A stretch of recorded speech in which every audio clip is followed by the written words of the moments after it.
The night was meant to be celebratory. Winona Ryder was on Jimmy Kimmel Live to promote the latest season of her hit show, and fans were thrilled to see her back in the spotlight, wearing a vintage-inspired black blazer with her iconic dark waves cascading past her shoulders. She looked confident and grounded. The crowd welcomed her with a standing ovation, a reflection of her legendary status in Hollywood. Jimmy started off lighthearted as usual, cracking jokes about 80s nostalgia and how Stranger Things had revived interest in her past work. Winona smiled and played along, but the mood soon began to shift when Jimmy pressed deeper into personal territory. Kimmel asked, "You've been in the spotlight for decades. How do you handle people constantly bringing up your past?" Winona, measured in tone, said, "I've grown from it. I think people forget that public figures are human too." The audience applauded, but Kimmel pushed further, bringing up her infamous 2001 shoplifting case. "You mean like when you walked out of Saks with a bag full of unpaid items?" he joked. Winona's smile faded. "That was over 2 decades ago," she replied sharply. "It was a dark chapter, and I've addressed it more times than I can count." The atmosphere turned noticeably tense, and murmurs from the audience began. Not reading the room, Kimmel laughed nervously and added, "But it's kind of become part of your legend, right? Like the rebellious Winona moment." Ryder didn't laugh. "It's not a punchline. That moment nearly ended my career. I was struggling mentally, and instead of empathy, I became a tabloid headline." The audience fell silent. Jimmy tried to steer things back, saying, "I didn't mean anything bad by it, just making light." Winona leaned forward, her voice calm but firm. "You think it's okay to reduce someone's trauma into a bit for laughs on national TV?" Kimmel opened his mouth to respond, but no words came out. As the silence lingered, Ryder continued, "I've worked hard to rebuild my name. I've earned my roles, my peace. But every time someone brings that up with a smirk, it's like telling me I'll never escape that moment." Some members of the audience clapped in support, while others remained awkwardly still. Kimmel tried to pivot, asking about her latest film's message of redemption. Winona paused and then said, "Redemption only means something when people let you have it.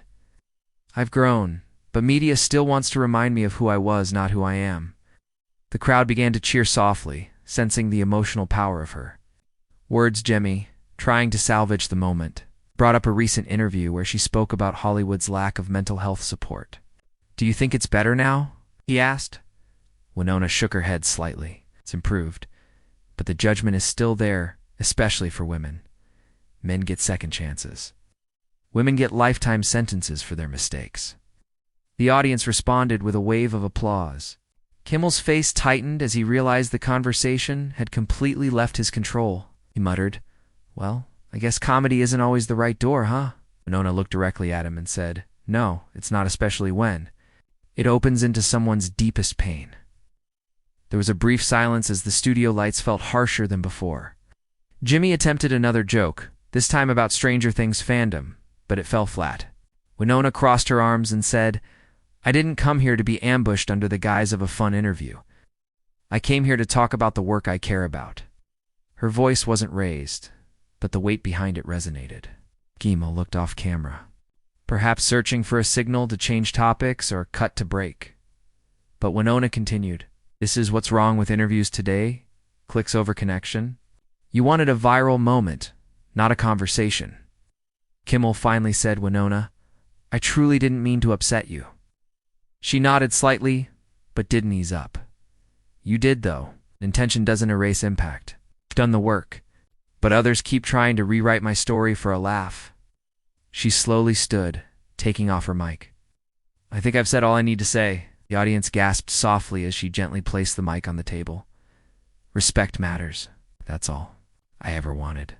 She gave a small nod to the crowd, and without waiting for permission or closing pleasantries, walked off the stage gracefully, leaving Kimmel visibly rattled as the door backstage shut behind her.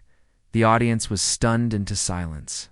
Kimmel sat still for a few seconds before awkwardly turning toward the camera. "We'll be right back," he said, cutting to commercial.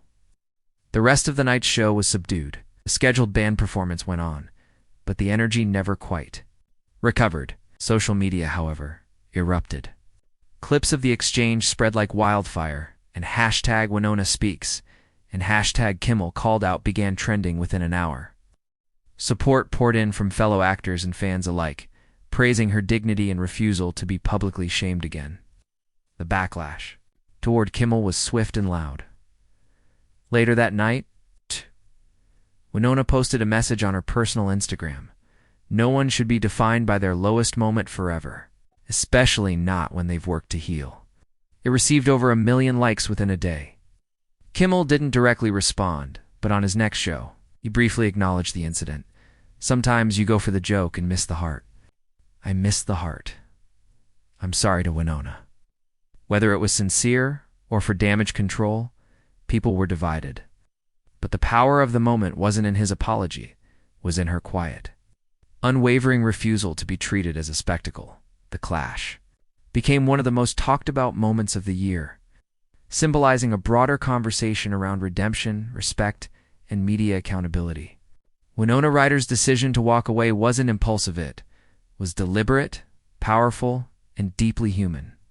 For many, it wasn't just a celebrity standing up for herself. It was a lesson in drawing boundaries and demanding dignity in spaces that often forget both. Her grace under fire reminded audiences that vulnerability isn't weakness, it's strength. And in an industry built on reinvention, Winona didn't just reclaim her story, she reminded the world it was never theirs to mock in the first place.